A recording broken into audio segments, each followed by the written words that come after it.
Top court in the country recently asked a 23-year-old rape accused if he would marry the victim.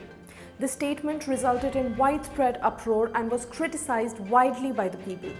But the statements like these are not rare. The judiciary in the past has suggested that the victim of sexual abuse maintain contact with the accused, marry him or even tie him a rakhi, all in the name of settling the case. NCRB data suggests that a woman is raped every 16 minutes in India, but the judiciary at multiple instances has failed to deliver justice and suggested compromise over punishment.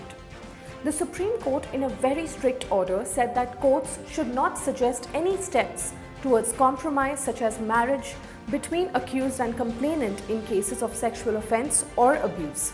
The Supreme Court issued the order while scrapping the July 2020 order of the Madhya Pradesh High Court that released a man accused of sexual assault on the condition that he would get a rakhi tied by the complainant.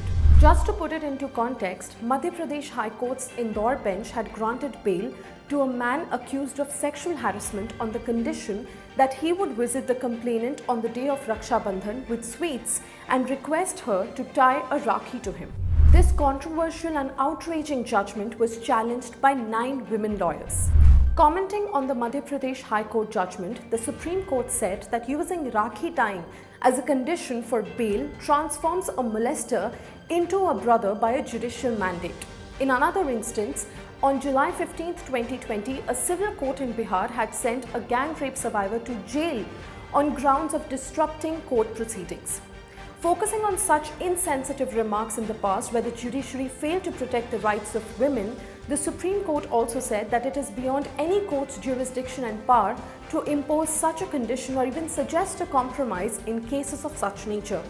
The top court directed courts to avoid the use of phrases or expressions that reflect stereotypical or patriarchal notions about women and their place in the society.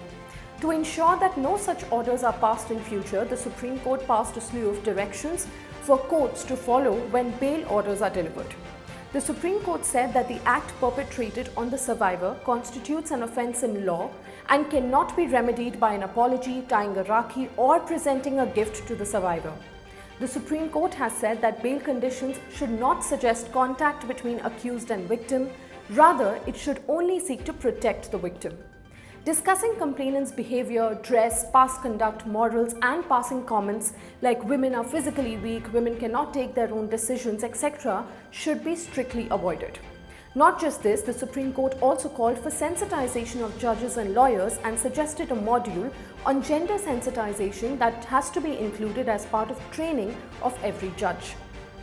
Judges have not been free from prejudices and biases that influence their approach to deliver justice. There have been multiple disturbing judgments in the recent past that reveal the regressive mindset of judges even in the courts. CJI Bobre's comment on the participation of female farmers in Delhi protests reflected a lack of understanding of the role of women in agriculture and their strength. While the Supreme Court has issued strict guidelines, the important question is, are the judges capable of delivering justice when they freely express their regressive views?